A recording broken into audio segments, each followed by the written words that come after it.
سورہ فاتحہ ہماری نماز کا حصہ ہے۔ ہم ہر روز ہر نماز میں اس کو بار بار دہراتے ہیں۔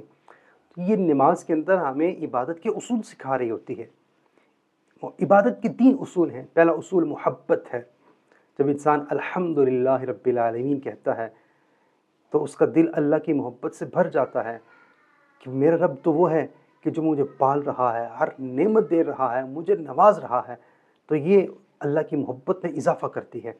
اور پھر عبادت کا دوسرا رکن وہ ہوتا ہے امید۔ جب الرحمن الرحیم، بڑا مہربان نہایت رحم فرمانے والا ہے، جب بندہ مومن یہ پکارتا ہے، یہ جب سنتا ہے تو اس کے دل میں امید پیدا ہو جاتی ہے۔ اور بالخصوص جب گناہگار یہ اللہ کی رحمت کی صدا سنتا ہے تو وہ اللہ کی طرف دوڑ پڑتا ہے کہ اللہ تو مجھے بھی مایوس نہیں کرے گا۔ اور عبادت کا تیسرا رکن ہے وہ خوف۔ مالک یوم الدین، وہ قیامت کے دن کا مالک ہے۔ یہ آیت تو انسان کا خوف سے دل دہلا دیتی ہے کہ اس دن اس کی بارگاہ میں پیش ہونا ہے، تو انسان کو اس کی بارگاہ میں پیشی کا خوف شروع ہو جاتا ہے۔ تو عبادت کی یہ 3 اصول ہیں کہ اللہ کی محبت میں ڈوب کر اور اس کی رحمت پر امید لگائے ہوئے اس کے عذاب سے ڈر کر اللہ کی عبادت کی جائے۔